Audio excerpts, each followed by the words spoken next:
যে কোনো গণমাধ্যম খুলে দেখুন, অ্যাপস্টেইন অ্যাপস্টেইন অ্যাপস্টেইন। জেফ্রি অ্যাপস্টেইনকে নিয়ে গোটা দুনিয়া তোলপাড়। তার কাছ থেকে পাওয়া লাখ লাখ নথিপত্র, ছবি ও ভিডিও নিয়ে চলছে বিচার বিশ্লেষণ। অ্যাপস্টেইন ফাইলের কথা শুনতে শুনতে নিশ্চয়ই আপনিও ক্লান্ত। চিন্তা নেই, আমরা বরং অন্য একটি বিষয় নিয়ে কথা বলি। নতুন এক তত্ত্ব সামনে এসেছে। তিনি তো ছিলেন গণিতের শিক্ষক, তারপর রহস্যজনকভাবে হয়ে ওঠেন ধনাঢ্য ব্যবসায়ী।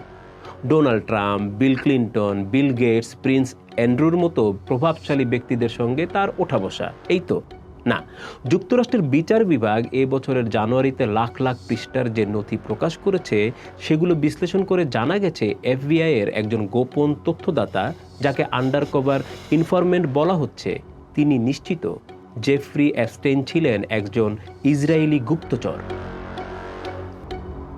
নথি অনুযায়ী ওই এফবিআই তথ্যদাতা অ্যাপস্টেইন এবং তার আইনজীবী অ্যালেন ডারশোভিজকের মধ্যকার ফোনালাপ শুনতেন ও নোট নিতেন। ইসরায়েলি গোয়েন্দা সংস্থা মোসাদ এই ডারশোভিজকে ফোন করত।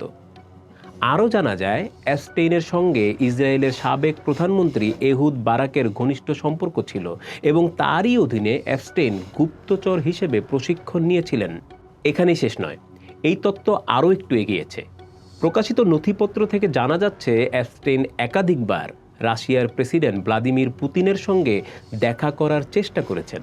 এছাড়াও তিনি রুশ কর্মকর্তাদের সঙ্গে যোগাযোগ করেছেন। আরেকটি নথি বলছে, জেফ্রি অ্যাপস্টেইন একটি রুশ ভিসা পেতে যুক্তরাজ্যের রাজনীতিক লর্ড ম্যান্ডেলসনের সহযোগিতা চেয়েছিলেন। কেন? অ্যাপস্টেইন রাশিয়ার মস্কোতে গিয়ে তরুণীদের সঙ্গে যোগাযোগ করতে চেয়েছিলেন। এই সপ্তাহে মন্ত্রিসভার এক বৈঠকে পোল্যান্ডের প্রধানমন্ত্রী ডোনাল্ড টাস্ক জানিয়েছেন, অ্যাপস্টেইনের রুশ গোয়েন্দা সংস্থার সঙ্গে সম্ভাব্য যোগাযোগের বিষয়ে তদন্ত করবে তার সরকার। এখনও সব নথি মেলে ধরা হয়নি। লাখ লাখ নথি সামনে আসা এখনও বাকি। থলের বেড়াল আরও বের হবে।